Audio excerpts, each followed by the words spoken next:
Provérbios, capítulo 4. Nós vamos ler a partir do versículo 1.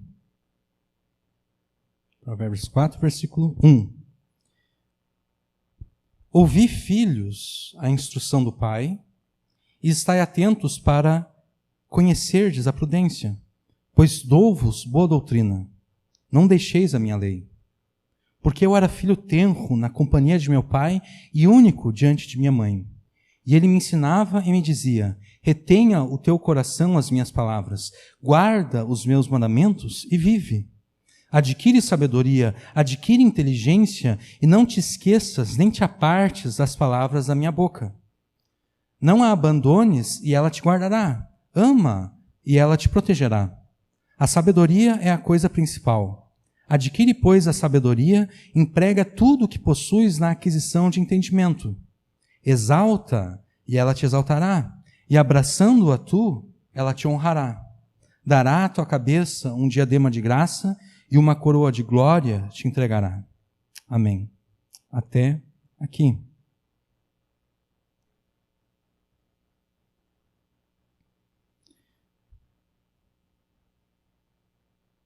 Todos nós estamos em busca da felicidade. Todas as pessoas no mundo estão em busca da felicidade e nós aqui também. Você e eu, todos nós estamos em busca da felicidade. Tudo que nós fazemos, todas as escolhas que nós tomamos, tem essa diretiva principal, que é encontrar e experimentar a maior quantidade de felicidade possível. Isso é o que governa as nossas ações. Isso é o que governa as nossas atitudes. Isso é o que governa tudo aquilo que nós fazemos, tudo aquilo que nós pensamos. É buscar e experimentar a maior quantidade de felicidade possível. E por si só, isso não está errado. Essa busca pela felicidade, por si só, ela não está errada. Porque a necessidade que nós temos de sermos felizes, essa necessidade de felicidade, esse desejo que temos de experimentar a felicidade, experimentar a alegria, foi algo que o próprio Deus nos deu e colocou dentro de nós. Não foi o diabo que colocou dentro de nós o desejo pela felicidade, o desejo pela alegria. Foi Deus. Foi Deus que nos deu esse desejo, esse ímpeto de, em todas as escolhas, em todas as atitudes que nós tomamos, sempre estar em busca da maior quantidade possível de felicidade. O problema não está na busca da felicidade em si, mas aonde nós estamos buscando a felicidade e como nós estamos buscando a felicidade. Ali é que se encontra o problema, ou não. Se nós estamos buscando a felicidade no lugar correto e da forma correta, então não existe problema nenhum. Agora, se nós estamos buscando a felicidade nos lugares errados e da forma errada, então nós temos problemas. O problema então não está na busca da felicidade em si, mas aonde e como estamos buscando a felicidade. E nessa busca pela felicidade, nós nunca somos originais. Nós nunca somos capazes de inventar uma nova forma de buscar a felicidade. Nós nunca somos originais nessa busca pela felicidade. Nós sempre estamos imitando alguém na busca pela felicidade. Nessa busca pela felicidade, talvez nós imitemos o exemplo dos nossos pais. Nessa busca pela felicidade, talvez nós imitemos o exemplo dos nossos amigos. Talvez nós imitemos o exemplo de uma celebridade de quem muito gostamos. Isso é muito comum hoje em dia. Na verdade, eu creio até que é um certo problema emocional e psicológico. As pessoas, elas vivem vicariamente por meio das suas celebridades preferidas. Elas precisam saber tudo aquilo que a pessoa famosa, que elas tanto admiram, tudo aquilo que essa pessoa está fazendo. E daí, como essa pessoa considera a sua vida, me desculpe a expressão, uma porcaria, ela vive vicariamente por meio dessa celebridade que ela tanto admira. Então ela procura sempre imitar essa celebridade em tudo aquilo que ela faz. É por isso que nós temos um fenômeno agora chamado dos influenciadores digitais. Não existe algo mais patético do que a existência de um influenciador digital. As pessoas não sabem mais viver as suas vidas, elas precisam que outras pessoas digam para elas como elas devam viver. Não existe algo mais patético do que a existência de influenciadores digitais. Então, na nossa busca pela felicidade, nós sempre estamos imitando o exemplo de alguém, nós nunca somos originais. Mas e se o exemplo que nós estamos imitando não for um bom exemplo? E se o exemplo que nós estamos imitando for um mau exemplo? Será que nós alcançaremos o objetivo de experimentar a felicidade através dessa imitação de um mau exemplo? Será que nós chegaremos à felicidade de fato? Será que nós experimentaremos a felicidade de fato? Não, nós não experimentaremos a felicidade, porque nada de bom, nem mesmo a felicidade, pode surgir de algo ruim, de algo mau. Não pode árvore boa dar maus frutos e nem árvore má dar bons frutos, Jesus disse.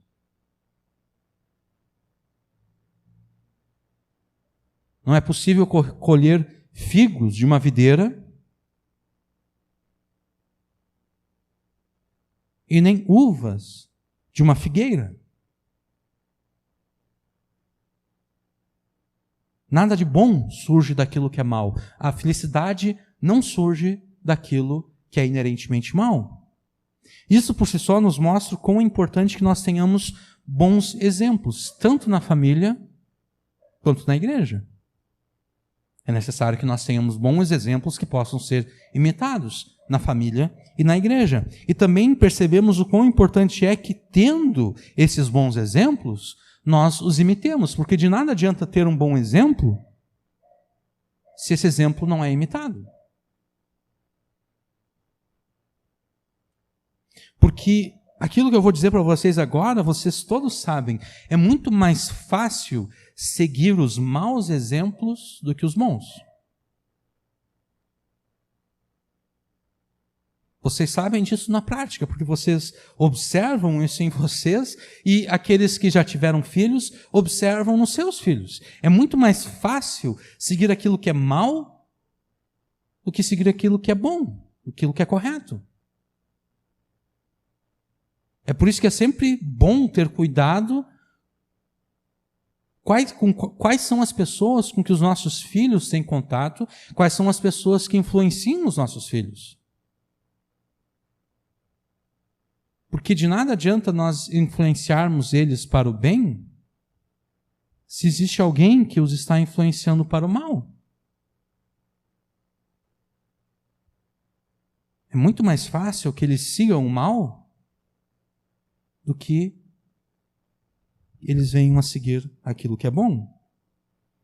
E por que isso? Porque todos nós somos atraídos em direção ao mal, em direção àquilo que é ruim. Todos nós somos atraídos. Mesmo que nós tenhamos sido libertos já do pecado por Jesus, nós ainda somos tentados em direção ao mal. Existe essa tendência ainda em nós em direção ao mal. Por isso que é muito mais fácil seguir o exemplo mau do que seguir um bom exemplo. E do mal, como nós dissemos antes, só pode surgir aquilo que é mal. Do mal não surge a felicidade. Tudo aquilo que o mundo chama de felicidade, mas cuja origem é algo mal, algo errado, isso não é verdadeira felicidade. Tem a aparência de felicidade, mas a verdade não é a verdadeira felicidade. Como então você estará seguro de que está vivendo a sua vida de forma correta, de forma boa, vivendo a sua vida de uma forma que você encontrará e experimentará a felicidade? Como você pode ter certeza disso? Como você terá certeza de que está seguindo os bons exemplos e não os maus? Como você terá certeza de que está dando aos demais um bom exemplo e não um mau exemplo? Como você pode ter certeza dessas coisas? Como nós estamos estudando o livro de Provérbios, a resposta a essas perguntas não poderia ser outra a não ser a obediência à sabedoria de Deus. Porque essa é a tônica do livro de Provérbios.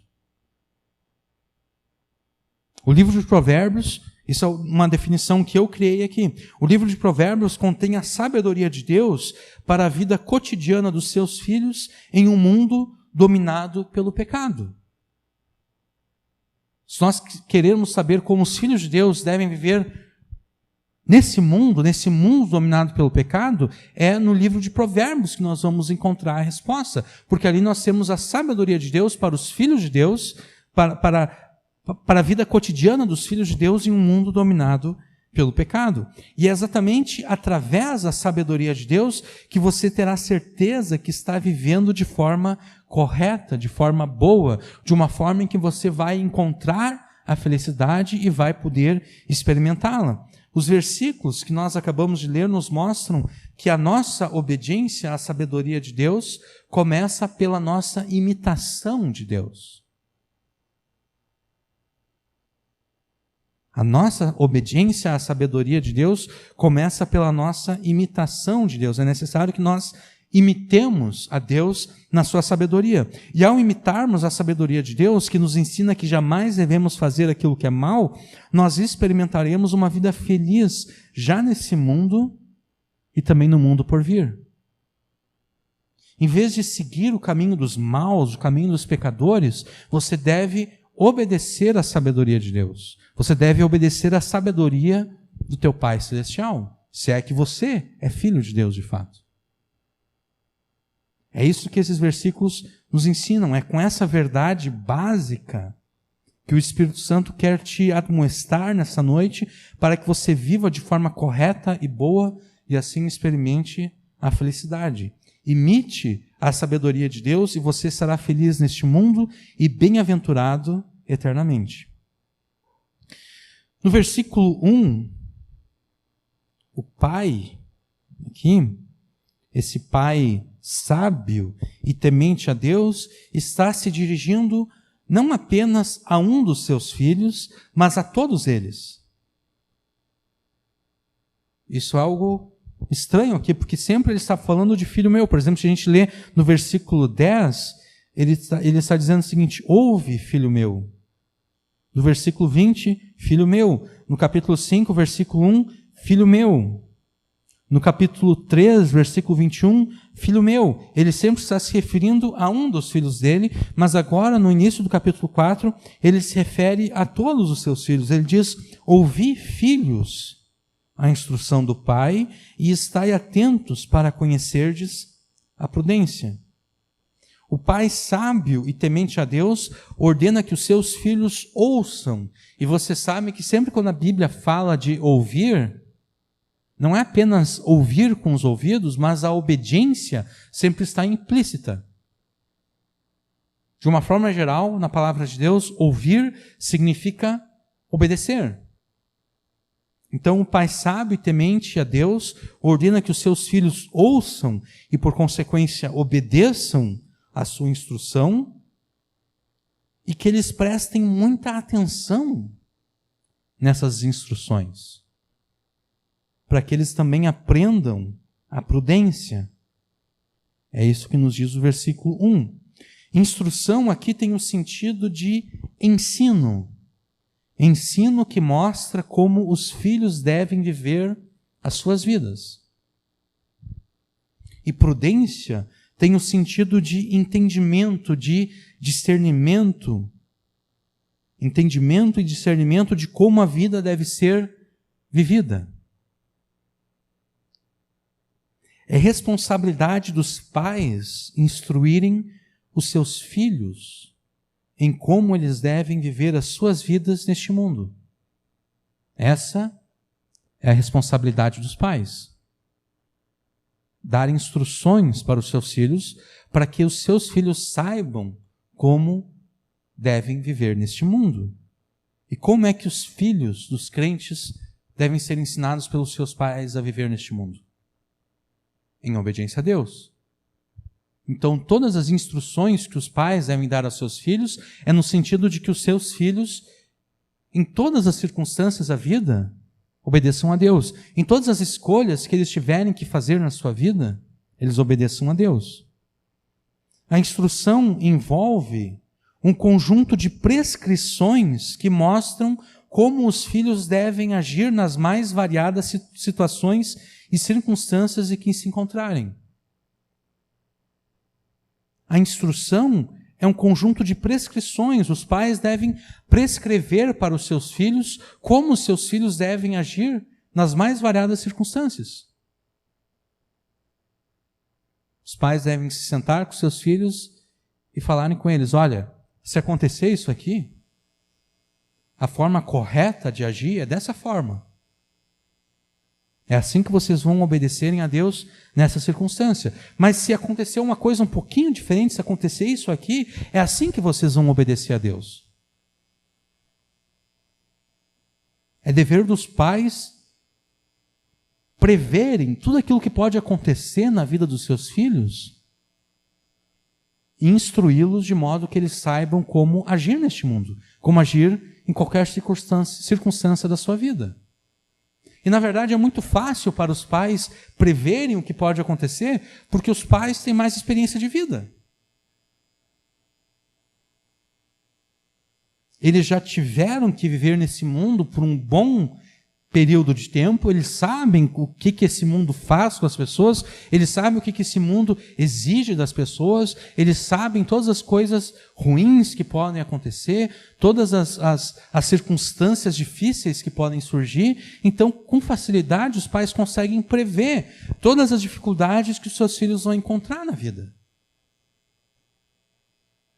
Então, é dever dos pais fazer esse trabalho de prevenção. Eles devem sentar com seus filhos e falar para eles: olha, a vida vai cobrar de vocês muitas coisas, pode acontecer isso, pode acontecer aquilo, vocês podem se encontrar nas mais variadas circunstâncias, e eu vou ensinar para vocês como é que vocês vão agir nessas circunstâncias.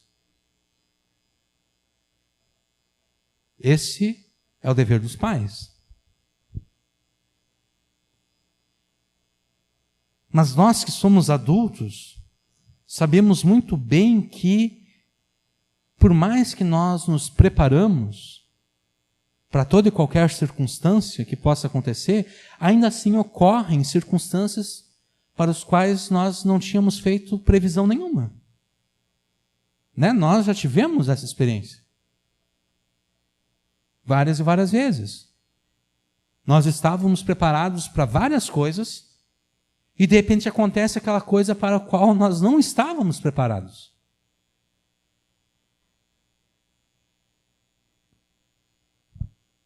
Nós adultos sabemos que é simplesmente impossível prever todas as situações que podem ocorrer neste mundo e todas as circunstâncias em que nós podemos nos encontrar.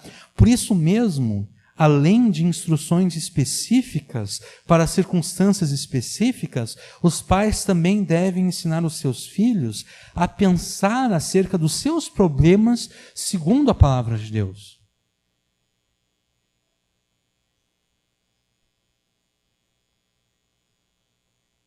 Além de dar instruções específicas para circunstâncias específicas, os pais devem ensinar os seus filhos a pensar e a raciocinar. de acordo com a palavra de Deus.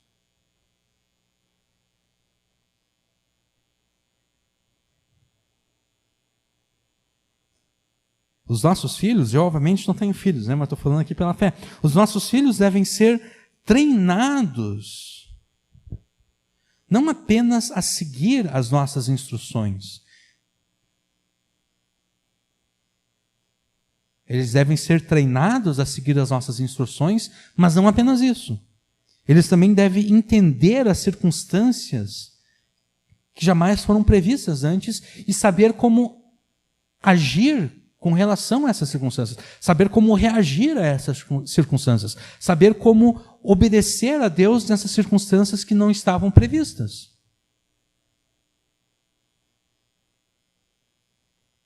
Os nossos filhos devem aprender conosco o que fazer nas circunstâncias que nós enfrentamos e que nós nunca tínhamos enfrentado antes e que nós nunca tínhamos pensado antes em como é que nessa circunstância nós podemos obedecer a Deus.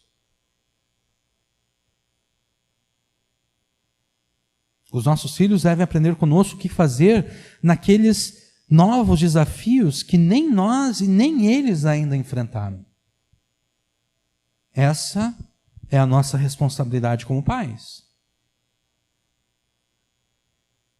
E só fazendo uma pausa aqui, dá para entender por que existem muitos filhos de crentes que abandonam a igreja. Porque essa tarefa não é fácil, né?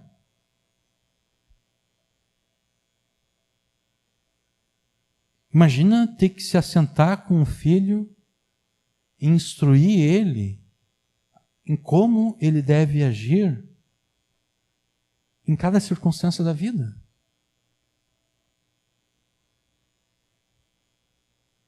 E além disso, ensinar o filho a pensar, a raciocinar. Se existe uma coisa que as crianças de hoje não estão sendo ensinadas, é a pensar. As crianças vão para a escola não para aprender a pensar, eles vão para aprender a fazer qualquer coisa, mas não para aprender a pensar. Porque, na verdade, embora todos nós pensemos, né, todos nós usemos a nossa mente, todos nós temos pensamentos na nossa mente, mas a coisa mais difícil que tem é pensar com clareza, pensar com lógica, raciocinar de forma correta, chegar a conclusões que sejam válidas do ponto de vista lógico e sejam corretas do ponto de vista moral.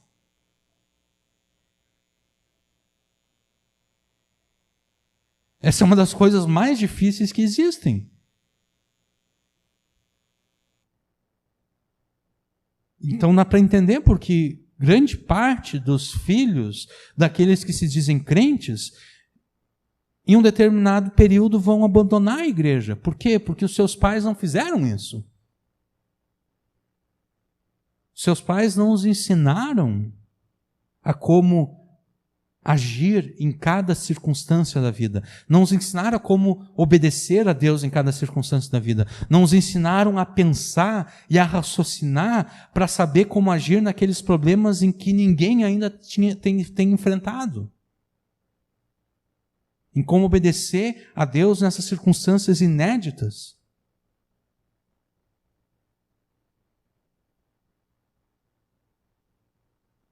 Mas mesmo sendo difícil, essa é a nossa responsabilidade como pais.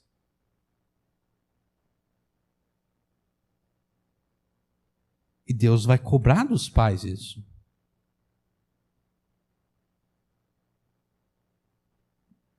No dia do juízo, Jesus vai dizer, olha, eu entreguei para vocês a vida dessas crianças aqui. O que vocês fizeram com essas crianças? O que vocês ensinaram a elas? Vocês ensinaram a elas a sabedoria da palavra de Deus ou vocês ensinaram a elas qualquer outra coisa?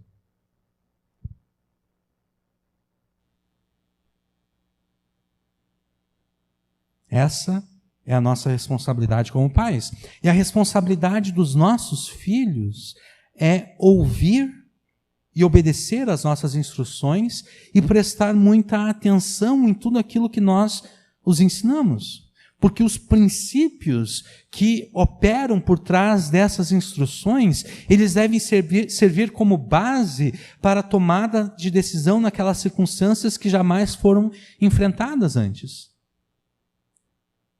A circunstância pode ser diferente, mas o princípio que opera por trás das circunstâncias é o mesmo, o princípio de obediência é o mesmo. Por exemplo, tem uma lei muito estranha da palavra de Deus, lá em Deuteronômio. Essa lei diz o seguinte: olha, se você estiver andando pelo teu caminho, e de repente você vê numa árvore, ou você vê num chão, um ninho de passarinho, e você vê que naquele ninho ali está a mãe com os seus ovos, ou a mãe com os seus filhotinhos, e você está com fome, e você pensa, poxa vida, olha só que coisa boa, eu estou com fome e eu encontrei aqui ovos que eu posso comer, eu estou com fome e eu encontrei aqui esses pássaros aqui que eu posso assá-los e comê-los. A lei de Deus diz que eu poderia pegar os ovos para mim, mas eu deveria de deixar a mãe, aquele passarinho ali que pôs aqueles ovos, eu deveria de deixar ela em paz. Eu poderia pegar os filhos, os passarinhos, filhotinhos, para mim, mas eu deveria de deixar a mãe livre. É uma lei estranha essa. Mas ela não se torna tão estranha quando a gente começa a perceber o princípio que opera por trás dessa lei. Essa lei, ela foi determinada por Deus para reforçar a ideia de que os filhos devem honrar os seus pais.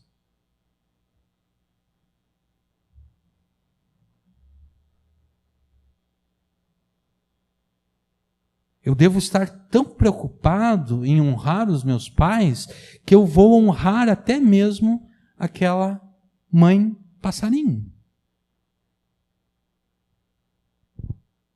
Eu não vou pegar ela para mim me alimentar dela, não, eu vou honrá-la. Eu posso pegar os ovos, eu posso pegar os filhotinhos, mas eu vou honrar aquele passarinho porque aquele passarinho é uma mãe.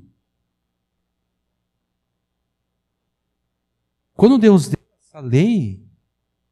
essa lei não era simplesmente para a proteção ecológica dos pássaros ou qualquer coisa parecida.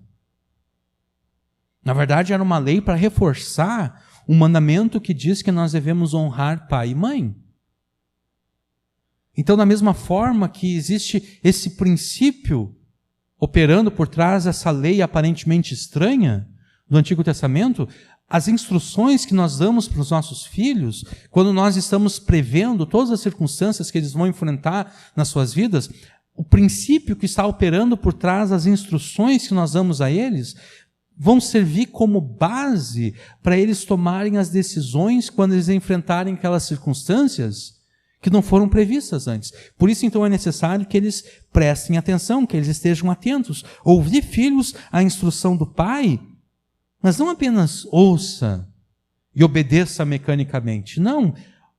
Ouça, obedeça e esteja atento, preste atenção, porque é a partir da compreensão desses princípios que operam por trás dessas instruções que você vai conhecer a prudência, que você vai ter entendimento, que você vai ter o discernimento para saber como viver a vida neste mundo, para saber fazer aquilo que é certo e não aquilo que é errado, para tomar a decisão correta quando surgir aquela circunstância em que você não sabe o que deve fazer.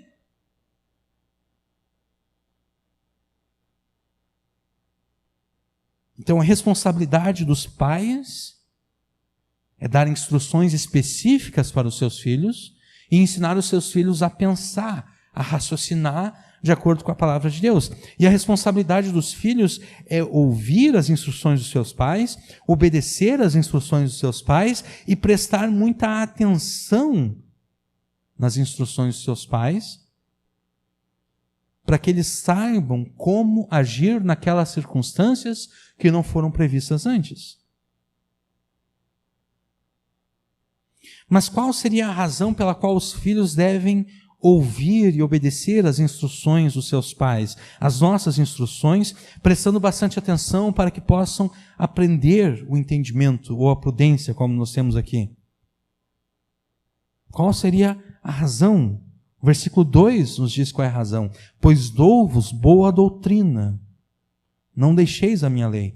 A razão é simples, mas ao mesmo tempo é muito importante. Os pais sábios e tementes a Deus sabem daquilo que estão falando e aquilo que estão ensinando aos seus filhos.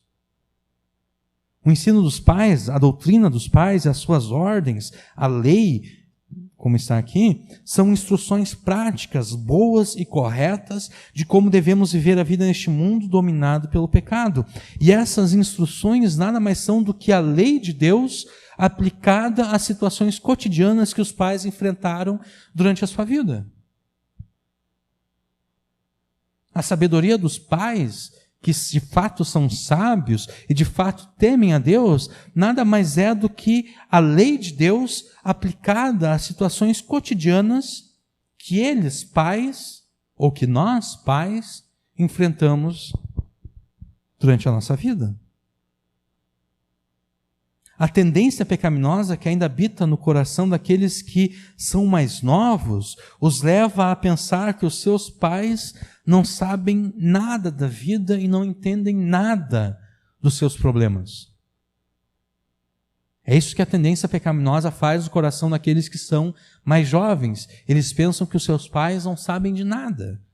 Eles pensam que os seus pais não entendem nada, mas na verdade o contrário é verdadeiro. São os mais novos que nada sabem da vida e não entendem os problemas de viver neste mundo dominado pelo pecado. E os pais sábios e tementes a Deus viveram uma vida inteira, viveram uma vida cercados de problemas, procurando na lei de Deus qual é o jeito certo de responder e agir em cada circunstância difícil da vida. Por isso mesmo, os mais novos, os filhos, aqueles que não têm experiência ainda, se verdadeiramente eles tiveram seus corações transformados pela sabedoria de Deus, eles farão muito bem se ouvirem as boas e corretas instruções sábias dos seus pais. E então, para mostrar que ele mesmo teve que aprender com o seu pai a ser sábio, este pai sábio e temente a Deus aqui conta aos seus filhos como o seu próprio pai lhe ensinou a sabedoria. Versículo 3, porque eu era filho tenro aqui é pequeno, eu era um filho pequeno na companhia de meu pai e na verdade eu era o único filho deles, eu era o único diante da minha mãe. O pai está dizendo aqui para os seus filhos, olha, eu nem sempre eu fui sábio, nem sempre eu soube o que fazer na vida, nem sempre eu tinha as respostas para as circunstâncias difíceis da vida. Nem sempre eu temia a Deus. Eu também fui como vocês são agora, eu também fui inexperiente, eu também fui um filho tenro, pequeno, na companhia do meu pai, que não sabia o que era certo e o que era errado.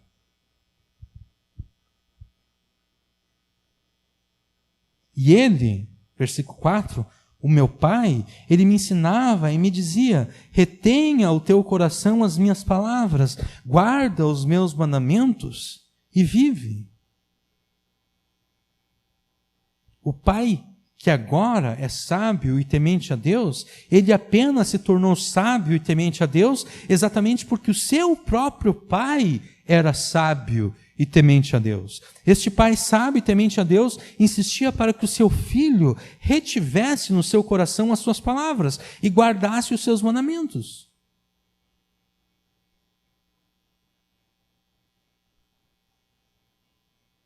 Guarde, dizia o pai dele, guarde no teu coração as minhas palavras, retenha no teu coração as minhas palavras, retenha na tua mente as minhas palavras. E guarde os meus mandamentos, obedeça aos meus mandamentos. a gente pode perceber que aquilo que o pai sábio e temente a Deus diz hoje para os seus filhos era o mesmo que o seu próprio pai dizia a ele quando ele era jovem. Ele está simplesmente repetindo aquilo que o seu próprio pai tinha dito a ele quando ele era jovem. O resultado de reter no coração e obedecer às palavras e mandamentos proferidos por pais sábios e tementes a Deus é a vida. O resultado de obedecer aquilo que os pais sábios e tementes ensinam aos seus filhos, o resultado disso é a vida. É isso que nós vemos no versículo 4. E ele me ensinava e me dizia: retenha o teu coração as minhas palavras, guarda os meus mandamentos e vive. Vida aqui deve ser entendida no seu sentido mais pleno. A ordem para viver aqui é viva no sentido mais pleno possível da palavra. Uma vida feliz neste mundo e a vida eterna no mundo por vir. Esse é o sentido de vida aqui. Retenha o teu coração as minhas palavras, guarda os meus mandamentos e vive.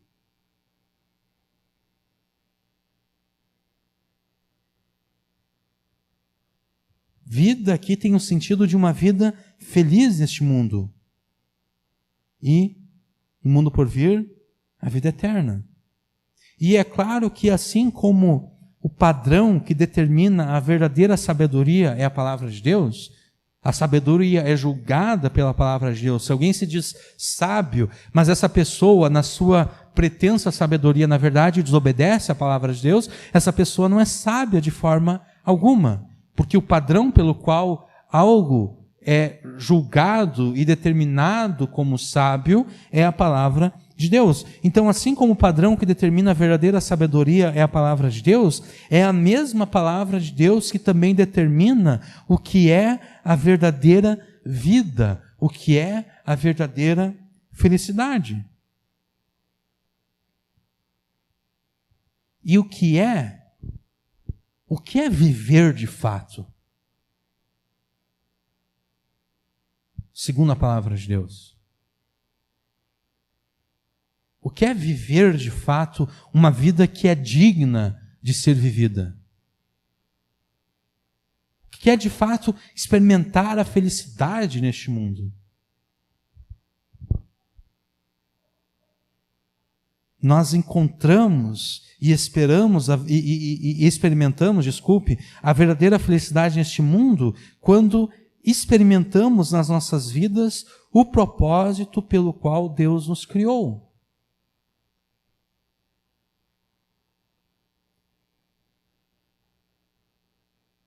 Por exemplo, eu posso ter uma chave de fenda, né? Na minha maleta de ferramentas eu tenho uma chave de fenda.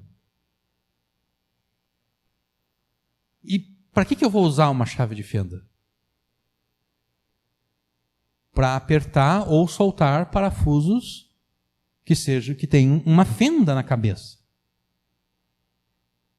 É para isso que a chave de fenda serve, é para isso que ela foi criada, por isso que o nome dela é chave de fenda. Eu até posso tentar usar a chave de fenda para pregar um prego numa madeira. Eu até posso tentar, mas eu não vou conseguir pregar esse prego na madeira, ou se eu conseguir, eu vou levar uns 2 dias batendo naquele prego com a chave de fenda até conseguir fazer aquele prego penetrar na madeira. Por quê? Porque o objetivo da chave de fenda não é pregar pregos. O objetivo da chave de fenda é apertar e soltar parafusos. E assim também nós somos criados por Deus com um objetivo. Deus nos criou com um objetivo em mente. E nós não seremos felizes, de fato, enquanto não estivermos experimentando o objetivo pelo qual Deus nos criou.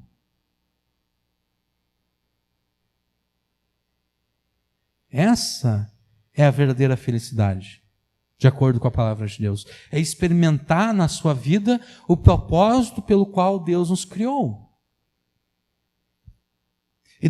Oi? Conhecer e obedecê-lo. E claro que a gente nós podemos ser muito mais específicos nesse conhecer e obedecê-lo, né? O objetivo básico é esse: conhecer a Deus e obedecer a Deus. Mas como eu conheço e obedeço a Deus no casamento? Como eu conheço e obedeço a Deus no trabalho? Como eu conheço e obedeço a Deus em outras circunstâncias?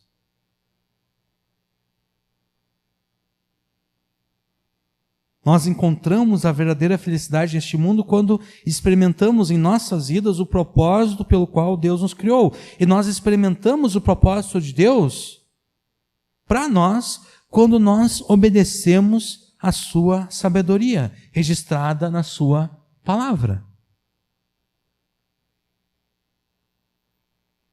Do ponto de vista de Deus, que é o Criador de tudo aquilo que existe, a única vida que vale a pena ser vivida, a única felicidade real está em obedecer os seus mandamentos.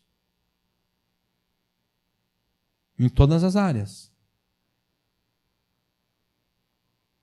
Do ponto de vista de Deus, isso é felicidade.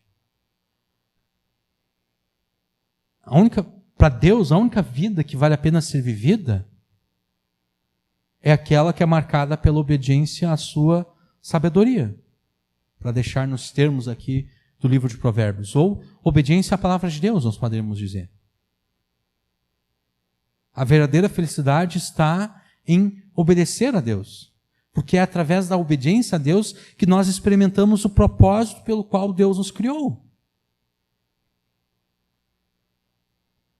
É em agir de acordo com o propósito, a ferramenta, a chave de fenda, ela só vai ser útil a partir do momento em que eu uso ela de acordo com a prescrição do fabricante. O fabricante não fabricou aquela chave de fenda para ser usada como martelo ou qualquer outra coisa. Ele fabricou aquela chave de fenda para ser usada como uma chave de fenda. A chave de fenda vai cumprir o seu propósito de ser uma chave de fenda quando nós a usarmos como uma chave de fenda. E assim também nós. Nós vamos cumprir o propósito pelo qual Deus nos criou ao obedecermos as instruções que Deus nos deu na sua palavra.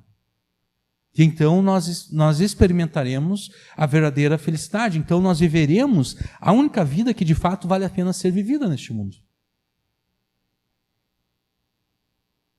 E como consequência, aquele que obedece aos mandamentos de Deus também receberá a vida eterna. Então, do ponto de vista de Deus, só vai experimentar a vida eterna no mundo por vir aqueles que agora neste mundo viverem uma vida feliz. Tudo de acordo com aquilo que Deus entende como felicidade. Só experimentará a felicidade eterna aqueles que hoje experimentam a felicidade neste mundo.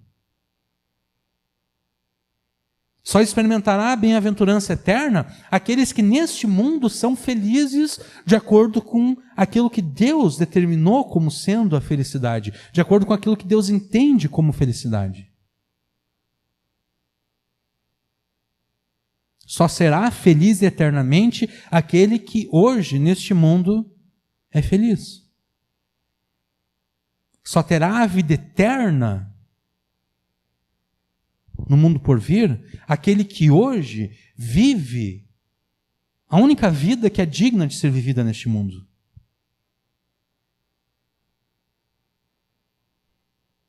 Tudo isso pela obediência aos mandamentos de Deus, pela obediência à sabedoria de Deus. E isso nos mostra que nós devemos mudar a perspectiva do que significa ser feliz neste mundo.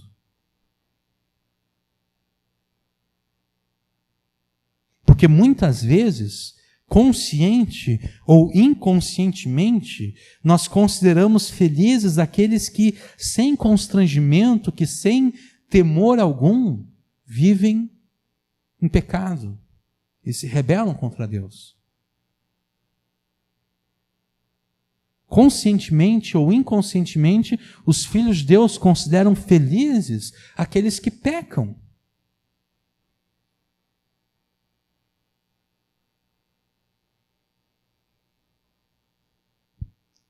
E enquanto considerarmos a felicidade como sendo sinônimo de pecado, nós continuaremos presos ao pecado. E continuaremos suscetíveis à tentação. Porque, como foi dito na introdução da pregação, a busca pela felicidade foi algo que Deus colocou dentro de nós. E se nós consideramos a felicidade como sinônimo de pecado, a gente vai estar atrás daquilo que Deus nos criou para nós estarmos atrás, a felicidade, só que a gente vai estar correndo atrás da felicidade na direção errada, na direção do pecado, porque nós consideramos a felicidade como sendo sinônimo de pecado. Então nós continuaremos presos ao pecado e nós continuaremos suscetíveis à tentação, porque a tentação vai se apresentar diante de nós e a gente sempre vai olhar para o pecado como sendo a fonte de felicidade. E a gente sempre vai chegar muito perto ou até mesmo vai cair na tentação, exatamente porque a gente tem essa visão distorcida de que pecado equivale à felicidade.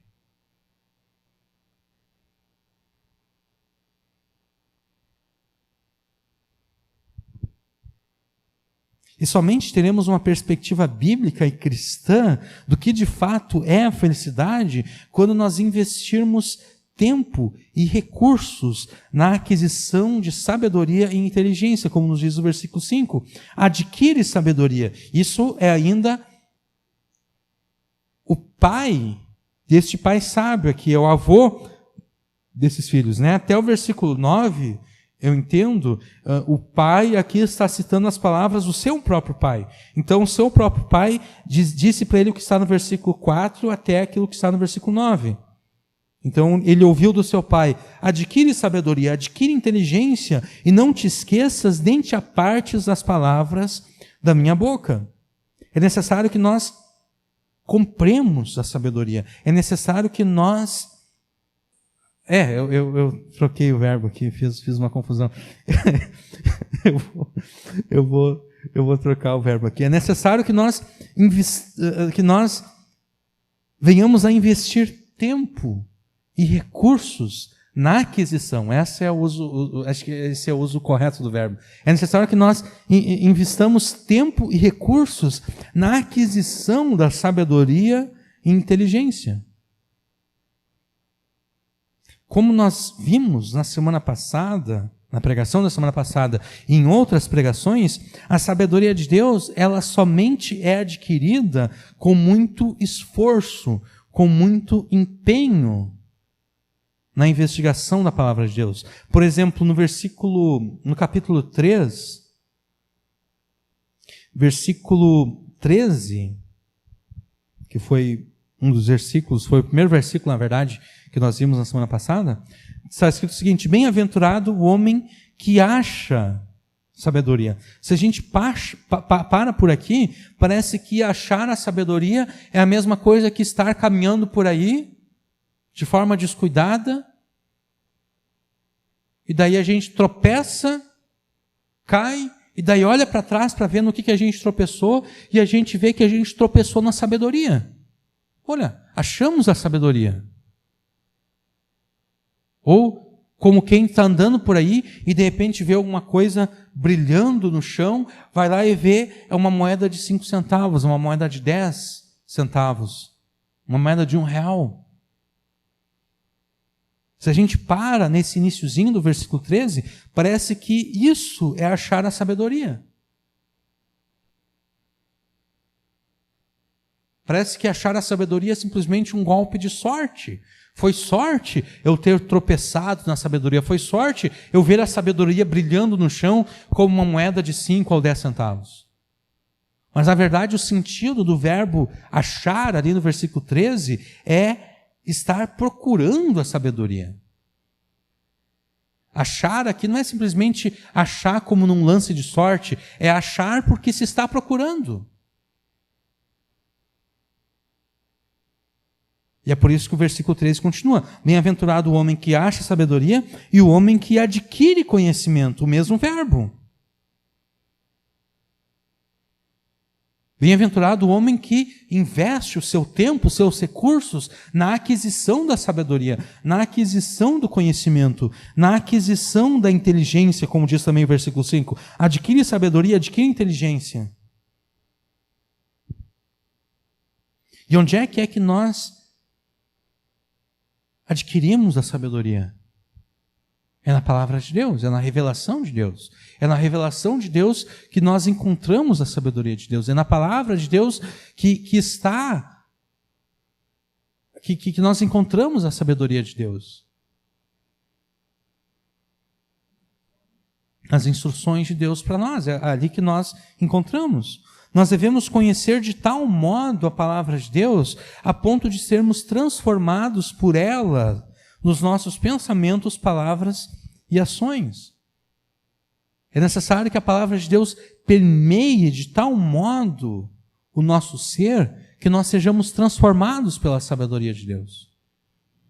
Que os nossos pensamentos, as nossas palavras, as nossas ações sejam tudo transformado pela sabedoria de Deus. Somente dessa forma que o restante do versículo 5 será verdade em nós. É somente dessa forma que nós não esqueceremos da palavra de Deus e ela será a base de tudo aquilo que nós falamos e fazemos em vida. Adquire sabedoria, adquire inteligência e não te esqueças, nem te apartes das palavras da minha boca. É aquilo que o Pai está falando, aquele que hoje é Pai, e aqui é a mesma coisa que Deus fala para nós hoje.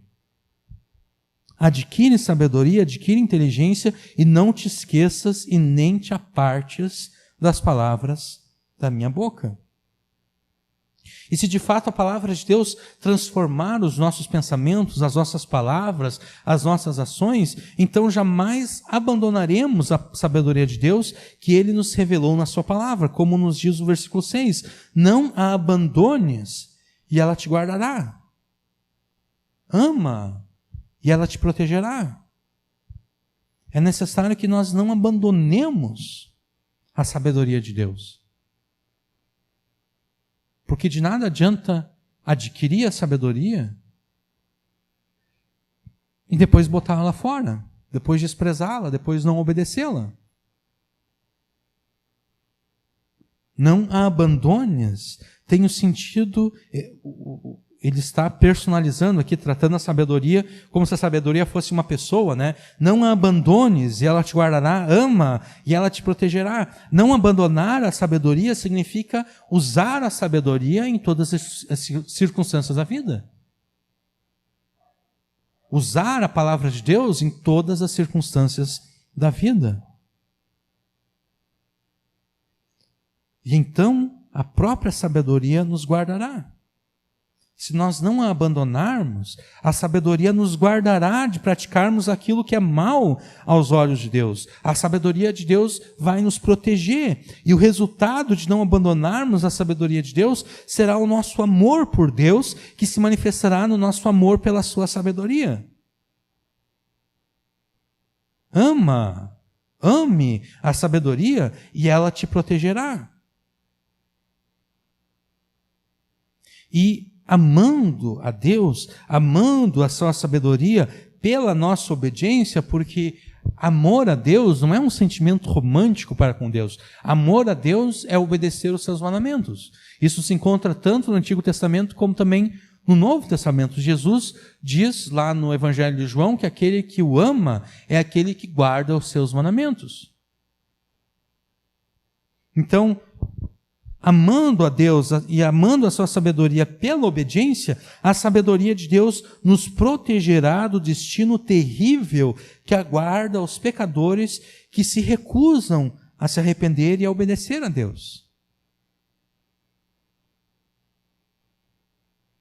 É necessário que nós entendamos que a sabedoria de Deus, expressa na sua lei, na sua palavra, é o que existe de mais precioso e primordial nesse mundo. Versículo 7, a sabedoria é a coisa principal, a sabedoria é a coisa primordial, não existe nada mais importante do que a sabedoria. Adquire, pois, a sabedoria, emprega tudo o que possuis na aquisição do entendimento. Isso pode parecer repetitivo, porque a todo momento nós lemos aqui que é necessário adquirir a sabedoria, é necessário adquirir o conhecimento, é necessário guardar a sabedoria, é necessário obedecer a sabedoria. Mas essa repetição aqui é necessária para inculcar nas nossas mentes que de fato é necessário que nós obedeçamos, é necessário que nós adquiramos a sabedoria, é necessário que nós consigamos a sabedoria, é necessário que nós procuremos a sabedoria, é necessário que nós investiguemos a palavra de Deus atrás da sabedoria e então obedeçamos a sabedoria de Deus. A sabedoria é a coisa principal, é a coisa primordial. Não existe nada mais importante neste mundo do que a sabedoria de Deus. Adquire, pois, a sabedoria, emprega tudo o que possuis na aquisição do entendimento.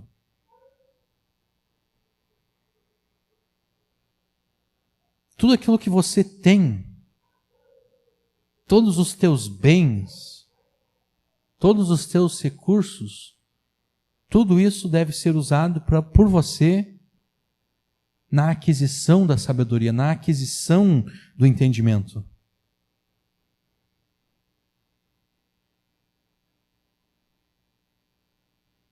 Não existe investimento mais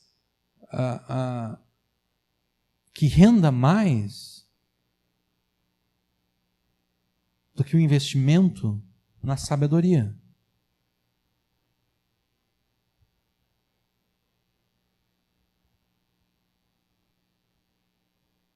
Devemos colocar todos os nossos recursos na obtenção e aquisição da sabedoria e do entendimento.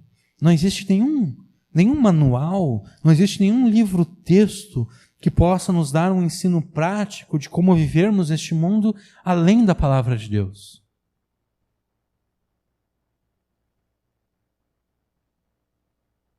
Qualquer equipamento que nós comprarmos vai vir junto um manual. Manual do usuário, que foi escrito pelo fabricante para que o usuário aprenda como agir, aprenda como usar aquele equipamento de forma adequada, de forma a manter aquele equipamento funcionando pelo máximo de tempo possível, sem precisar de manutenção, para que o usuário saiba como usar todos os recursos que estão disponíveis naquele equipamento. Deus é o fabricante do mundo, nós poderíamos dizer assim. Deus é o criador do mundo, Deus é o criador de todas as coisas que existem. Deus é o nosso criador e Deus também nos deu um manual, que é a sua palavra. Se nós quisermos saber como este mundo funciona, é na palavra de Deus que nós devemos buscar a resposta. Se nós queremos saber como nós devemos agir neste mundo, é na palavra de Deus que nós devemos buscar a resposta. Não em qualquer outro lugar, mas no manual do usuário, no manual que foi escrito pelo fabricante, pelo Criador. E é necessário, então, que nós empenhamos, que nós coloquemos todos os nossos recursos na aquisição da sabedoria de Deus, no estudo da palavra de Deus. E talvez não faça sentido para alguns, por exemplo, comprar um léxico grego ou um léxico hebraico para conseguir saber qual o sentido, o significado das palavras hebraicas do Antigo Testamento e das palavras gregas do Novo Testamento, porque não são todos os crentes que aprendem o hebraico bíblico e o grego bíblico. Então é necessário que aqueles que não têm todo esse conhecimento, então, portanto, não podem investir em coisas que não seriam úteis para eles, para que eles possam adquirir mais sabedoria e mais conhecimento, é necessário, então, que os crentes venham a contribuir financeiramente para que aqueles que Deus chamou para pregarem a sua palavra não tenham outras preocupações a não ser o estudo e a pregação fiel da palavra de Deus.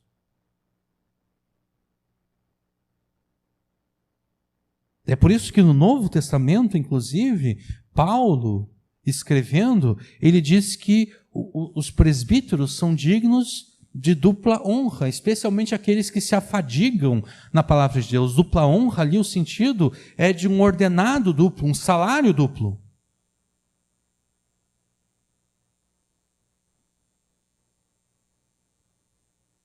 Aqueles que se afadigam na palavra de Deus,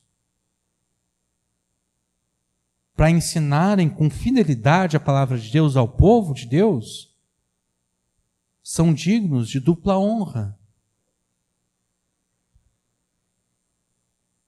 Porque, com todo respeito a vocês, se eu entregasse para vocês um Novo Testamento grego, vocês não saberiam nem por onde começar, né? Eu não sou um expert em grego, eu tenho um certo conhecimento de grego. Eu saberia por onde começar e onde eu poderia encontrar outros recursos que me ajudariam a descobrir outras coisas acerca daquela passagem em grego. Então talvez você não possa, ou talvez não faça sentido para você investir em manuais, em dicionários bíblicos, em léxicos, mas vocês podem contribuir para aqueles a quem Deus chamou para essas coisas.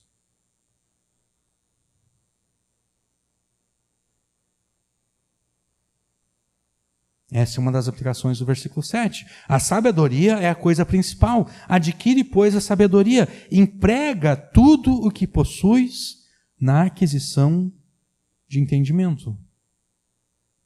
Fazendo isso, você estará exaltando a sabedoria de Deus. Empregando todo esse esforço, empregando tudo aquilo que você tem na aquisição do entendimento e da sabedoria, você estará exaltando a sabedoria de Deus e, como resultado, a sabedoria de Deus te exaltará. Versículo 8, exalta e ela te exaltará. E abraçando-a tu, você estará abraçando a sabedoria de Deus. Você estará colocando tudo aquilo que você possui na aquisição da sabedoria de Deus. Você estará abraçando a sabedoria de Deus e ela vai te honrar.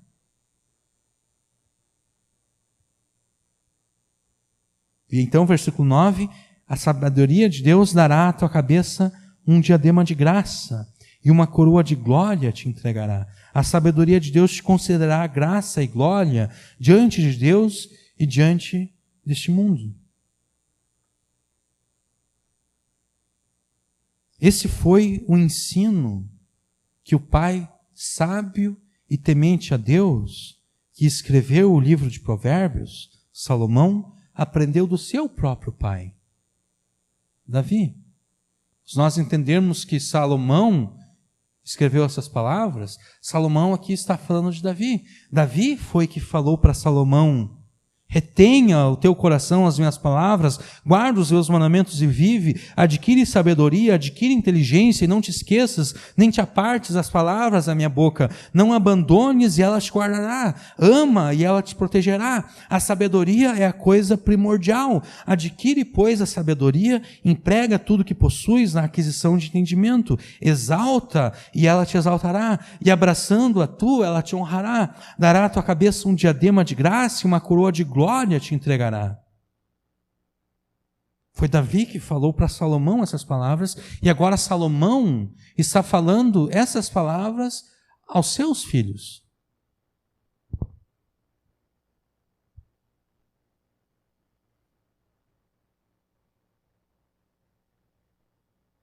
Esse foi o ensino que o pai sábio e temente a Deus, que escreveu o livro de Provérbios, aprendeu do seu próprio pai. E ele obedeceu ao seu pai e por isso mesmo se tornou sábio e temente a Deus. Daí a gente poder pensar, não, mas Salomão ele se tornou sábio depois que Deus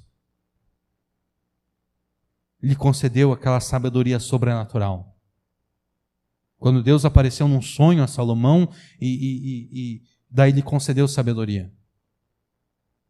Mas na verdade Salomão já era sábio antes disso.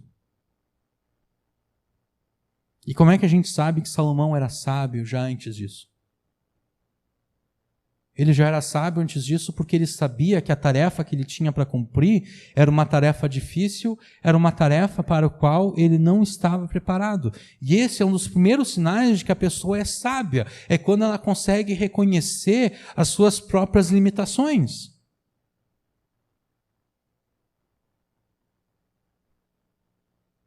É quando a pessoa sabe, tem convicção de que a tarefa para a qual ela foi chamada é uma tarefa difícil e ela por si só não tem condições de cumprir. Isso é sabedoria. Falta de sabedoria é pensar, não, isso aqui é fácil de fazer. Não tem problema nenhum. Não foi assim que Salomão agiu. Salomão, ele tinha 40 anos quando ele começou a reinar e ele se via ainda como uma criança. Não que ele se portasse como uma criança, não que ele agisse como se fosse uma criança, mas ele se via ainda a si mesmo como uma criança, como alguém que não tem conhecimento suficiente ainda.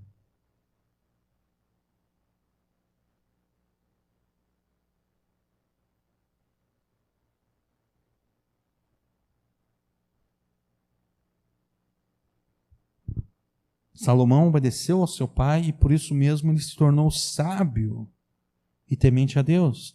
E agora, este pai sábio e temente a Deus está ensinando os seus filhos da mesma forma que o seu pai lhe ensinou, para que seus filhos também sejam sábios e tementes a Deus. O pai sábio e temente a Deus está passando este ensino adiante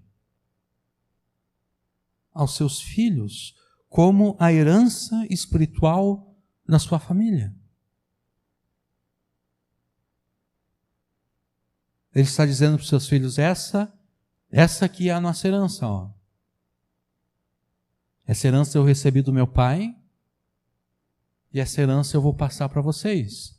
Essa é a herança espiritual da nossa família.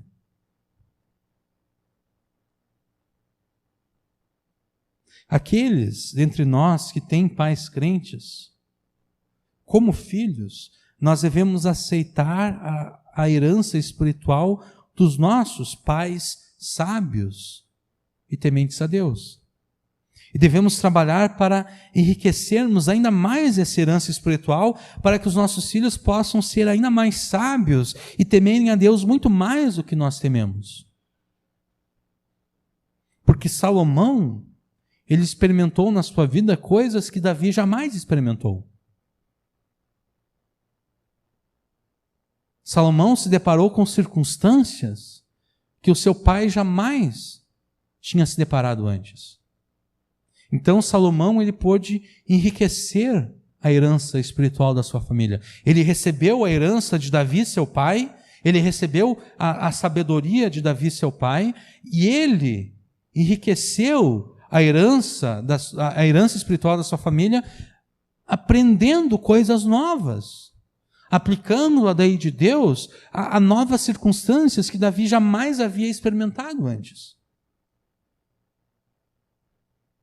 E é isso que nós devemos fazer. Nós devemos não apenas receber a herança espiritual dos nossos pais sábios e tementes a Deus, mas nós devemos aumentar essa herança, nós devemos enriquecer cada vez mais essa herança para que os nossos filhos sejam mais sábios do que nós somos.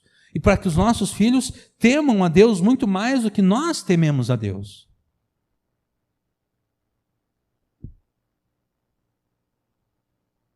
E assim, os nossos filhos quando tiverem os seus filhos, também possam enriquecer a sabedoria que recebeu de nós, para que os filhos deles, os nossos netos, sejam mais sábios do que nós e que nossos filhos, e temam a Deus muito mais do que nós e os nossos filhos temeram.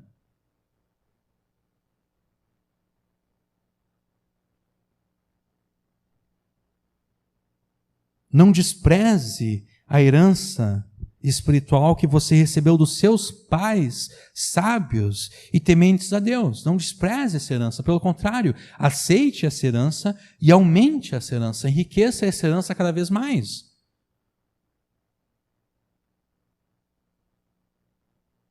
Mas alguns de nós não recebemos essa herança, né? Alguns de nós não tivemos pais crentes, não tivemos pais que temeram a Deus, que eram sábios e tementes a Deus. Se esse é o caso de algum de nós, não é necessário que nós fiquemos tristes. Construa você mesmo, com base na palavra de Deus, aplicada à sua vida, uma herança espiritual para os seus filhos. E você, obviamente, não vai construir do zero, você vai construir daquilo que você ouve das pregações da palavra de Deus. Mas construa você mesmo uma herança espiritual para a sua família. Se você não recebeu herança alguma dos seus pais, construa você uma herança para os seus filhos.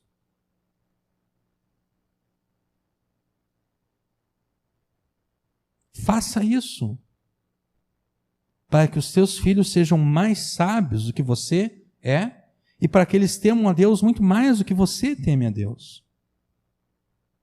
E uma coisa que nós devemos entender ao ler este texto é o seguinte: o que nós temos aqui é a exortação de um pai para os seus filhos. Para o seu filho, para que este o obedeça em todas as coisas e assim seja sábio. E nestes versos aqui, este pai se coloca como um exemplo a ser imitado. Ele cita a experiência dele a partir do versículo 3 até o versículo 9.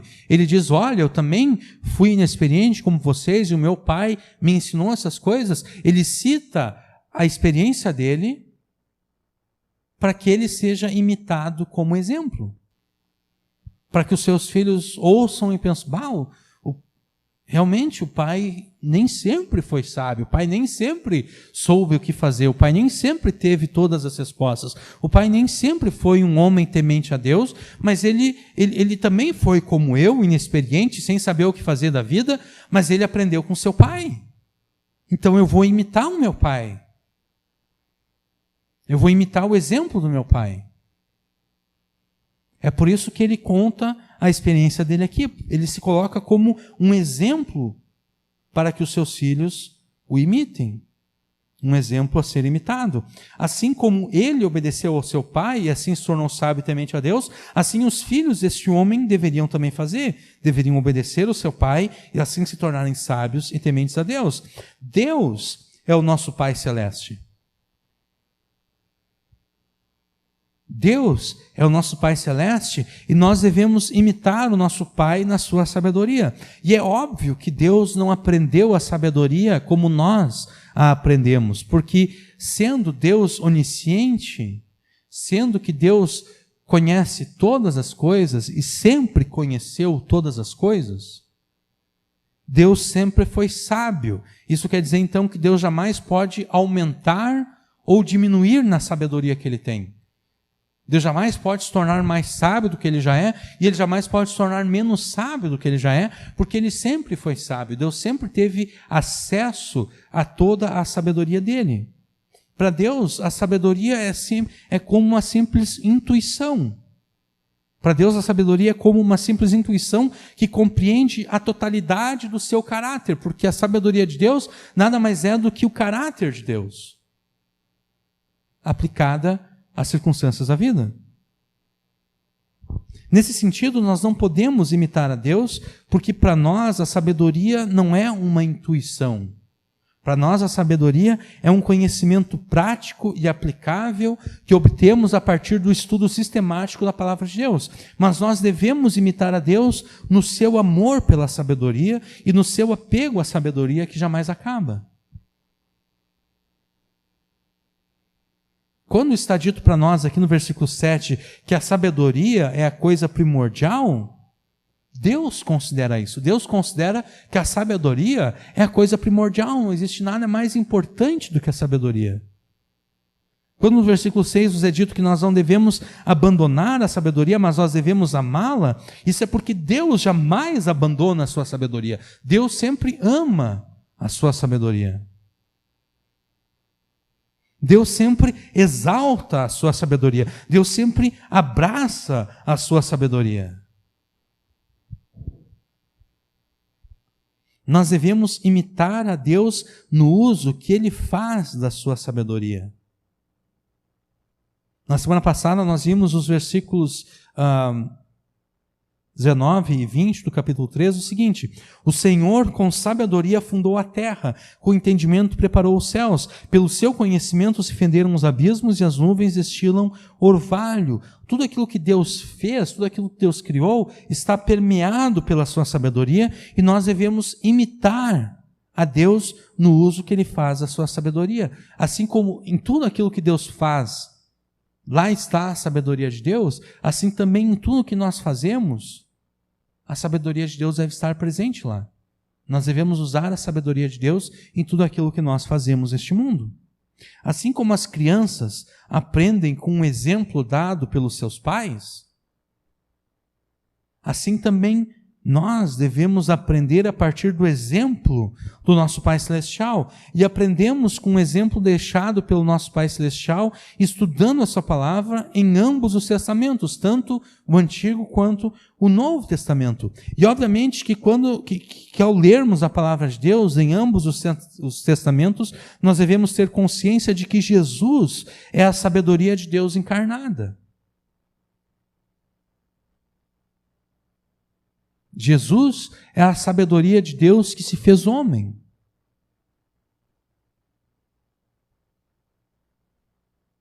Não houve outro homem que tenha sido perfeito na sua obediência à sabedoria de Deus. Não houve outro homem além de Jesus que tenha sido perfeito na sua obediência à sabedoria de Deus. Porque Ele é a própria sabedoria de Deus encarnada.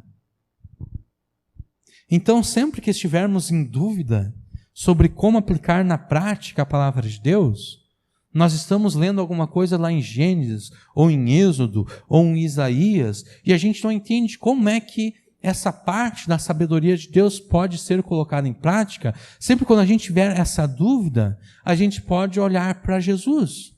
A gente pode procurar Jesus em Mateus, Marcos, Lucas e João e ver como Jesus aplicou aquilo. Como Jesus viveu aquilo que nós não sabemos como viver. Sempre que estivermos em dúvida sobre como aplicar na prática a palavra de Deus, nós devemos observar a Jesus nos evangelhos. Observe como Jesus falou da palavra de Deus e como Jesus aplicou a palavra de Deus àqueles que o ouviam. Observe também como os autores do Novo Testamento citam o Antigo Testamento e aplicam o Antigo Testamento às circunstâncias práticas da vida da igreja. E muitos crentes procuram se desculpar e se justificar as suas vidas erradas, dizendo que não existem exemplos dignos dentro da igreja. Não existe exemplos dignos de serem imitados dentro da igreja. É por isso que a minha vida é assim. Não tem ninguém a quem eu possa imitar. Em primeiro lugar, essa é uma mentira. Porque a palavra de Deus afirma que Deus nunca se permite ficar sem um testemunho neste mundo. Deus sempre tem os seus fiéis. Então, sempre existe um exemplo dentro da igreja a ser seguido. Em segundo lugar, ainda que não existissem exemplos bons e corretos dentro da igreja, e nós já vimos que sempre existem esses exemplos, mas ainda que não existissem esses exemplos, nós temos em Jesus o exemplo perfeito de um homem sábio e temente a Deus.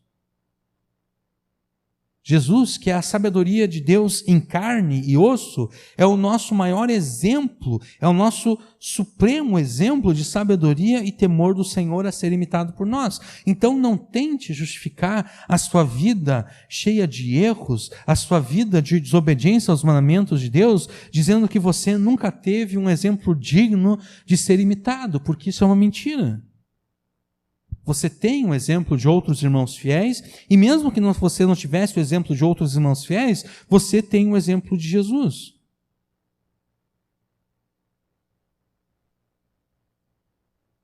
Então, pare de inventar desculpas e passe de uma vez a imitar a sabedoria do teu Pai Celeste, imitando a Jesus, porque quem vê e imita a Jesus, vê e imita o Pai.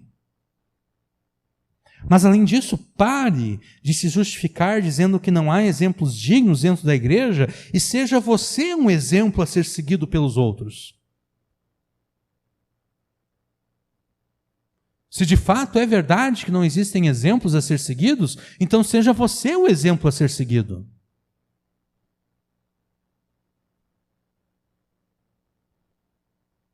Seja você um exemplo de homem e mulher sábios que temem a Deus. Seja você esse exemplo de sabedoria e temor do Senhor na igreja para os demais irmãos.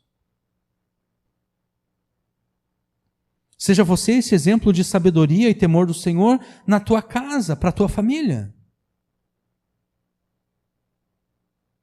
Seja você esse exemplo de sabedoria e temor do Senhor no trabalho. Seja você esse exemplo de sabedoria e temor do Senhor na escola.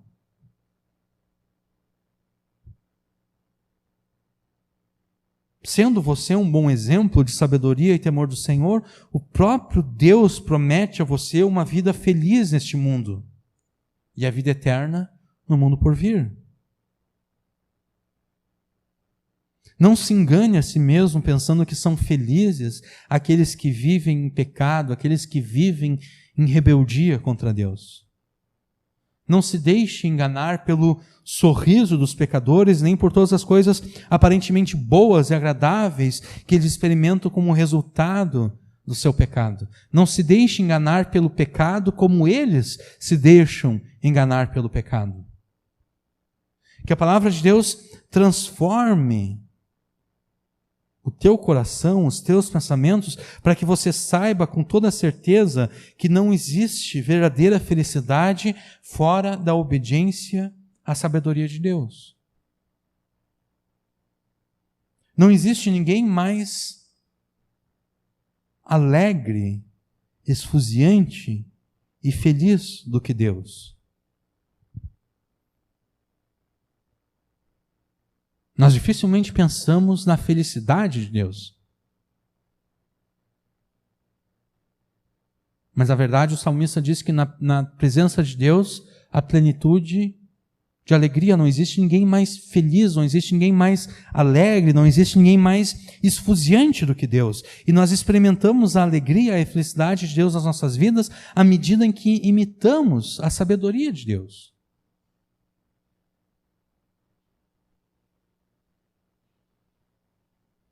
O que nós estamos dizendo aqui nos parece contra-intuitivo, vai contra a nossa intuição. Porque desde pequenos nós somos treinados a ver o pecado e o erro como sendo o fundamento da alegria e da felicidade.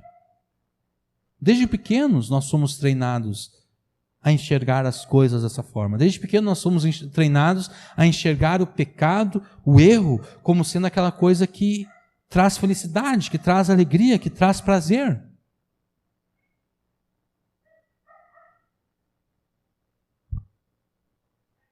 Então, por isso que nós estamos dizendo nos parece ser contra-intuitivo, vai contra a nossa intuição, vai tudo aquilo que nós aprendemos desde pequenos.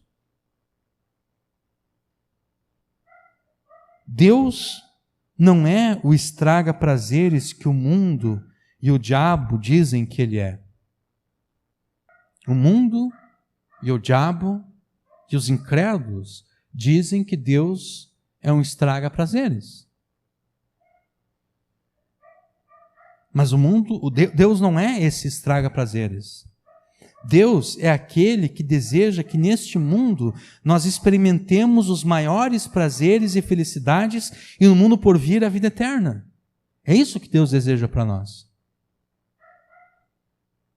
E é isso que Jesus quis dizer quando ele falou: eu vim para que tenham vida e vida em abundância.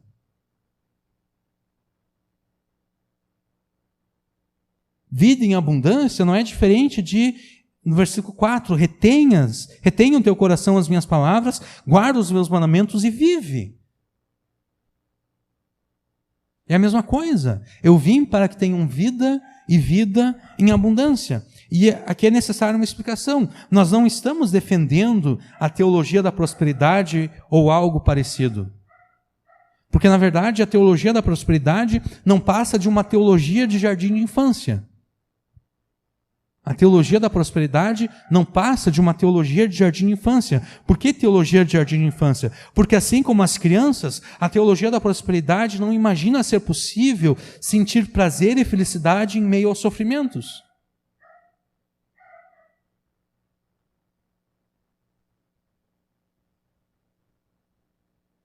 As crianças, assim como os proponentes da teologia da prosperidade, não acham ser possível encontrar felicidade e ser alegre e ter prazer no meio dos sofrimentos, não nos sofrimentos, né? Porque nós não somos, a Bíblia não quer que ninguém seja masoquista, a Bíblia não quer que ninguém encontre prazer no sofrimento em si, mas a Bíblia afirma que é possível e na verdade é desejável que nós tenhamos prazer, que nós encontremos alegria e felicidade, não nos sofrimentos, mas no meio dos sofrimentos. E a teologia da prosperidade não acha isso possível. Por isso que eu disse, a teologia da prosperidade, na verdade, é teologia do jardim de infância, teologia de criancinha pequena, que acha que as coisas só estão boas quando elas estão boas.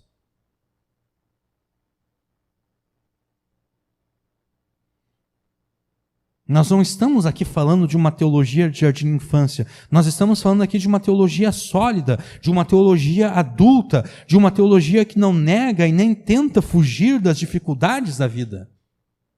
Nós estamos falando aqui de uma teologia que, tendo como base a sabedoria de Deus expressa na sua palavra, enfrenta de frente as dificuldades e os sofrimentos da vida. Nós estamos falando aqui de uma teologia que afirma que não existe felicidade, alegria e prazer maiores do que o experimentar os propósitos de Deus pela obediência à sua palavra.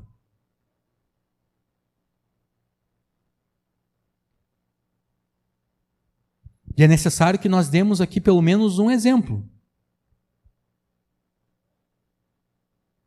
Algo que é muito comum acontecer é o seguinte: o mundo, os incrédulos, eles escarnecem dos filhos de Deus porque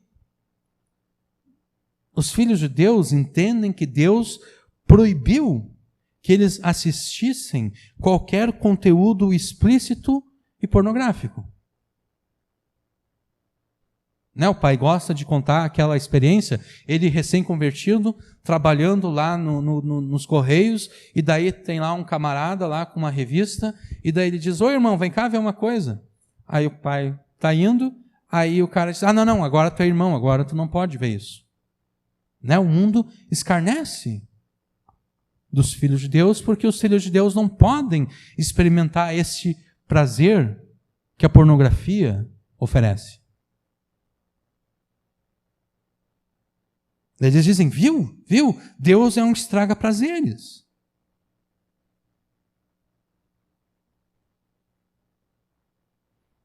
Mas o que o mundo e o diabo não dizem é que Deus nos criou para sermos muito mais do que meros espectadores do sexo. Porque quem assiste pornografia é apenas isso. É um mero espectador do sexo feito por pessoas outras.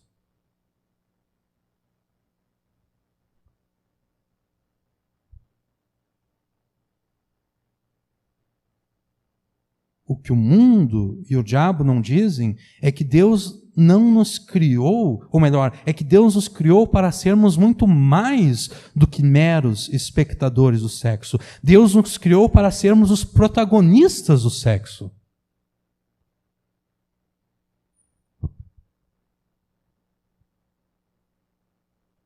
E cada vez que um homem assiste pornografia, do ponto de vista físico, psicológico e emocional, aquele homem está se condicionando a ser um mero espectador.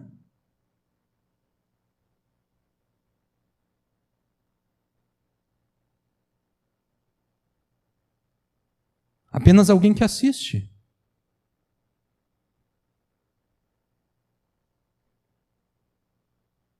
E não alguém que é protagonista.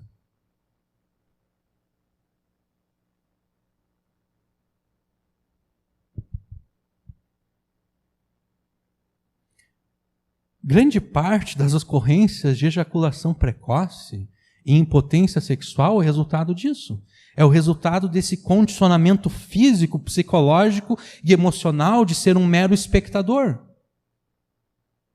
Porque a pessoa foi treinada a vida inteira para ser espectador, e daí quando chega a hora dela ser protagonista,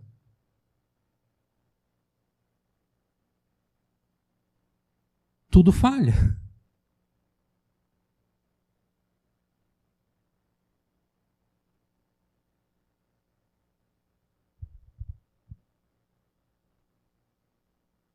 A pornografia pega os homens, que deveriam ser machos alfa, e os transforma em machos beta, em machos gama. Em homens que não são capazes de dar prazer a mulher alguma.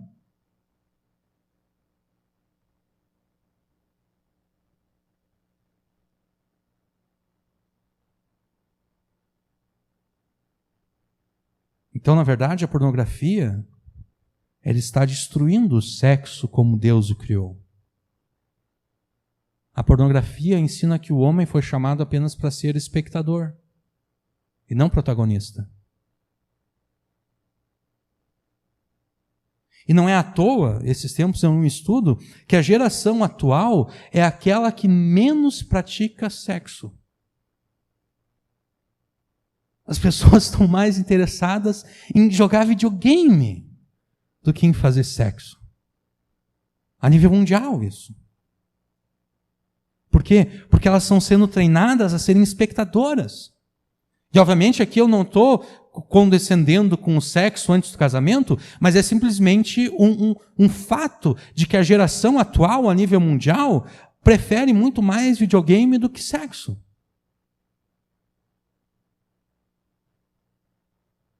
No Japão, os homens preferem se casar com bonecas infláveis do que se casar com uma mulher verdadeira.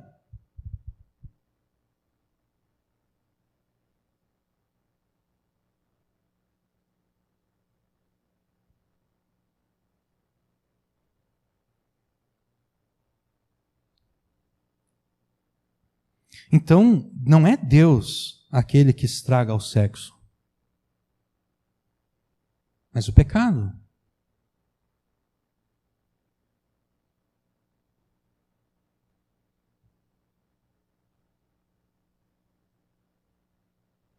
Nós usamos aqui o exemplo do sexo, porque quando falamos de felicidade, e especialmente de prazer, dificilmente poderíamos pensar em outra atividade humana além do sexo, mas a gente poderia pensar em muitas outras coisas que o pecado, na verdade, estraga.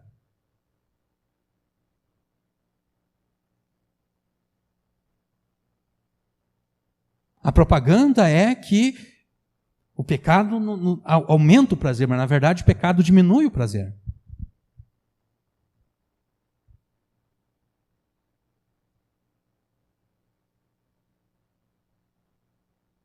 O pecado nos rouba dos grandes propósitos que Deus tem para nós nesse mundo e no mundo por vir. O pecado nos rouba da felicidade, da alegria e do prazer que Deus quer que os seus filhos desfrutem já neste mundo e então no mundo por vir.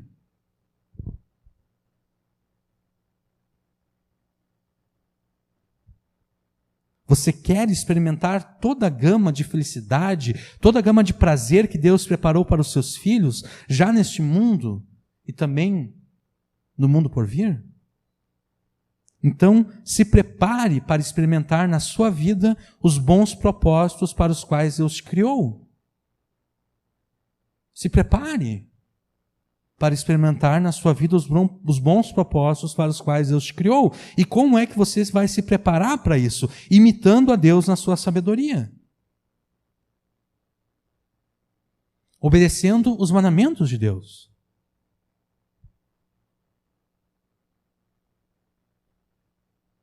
Imite a sabedoria de Deus e você será feliz neste mundo e bem-aventurado eternamente.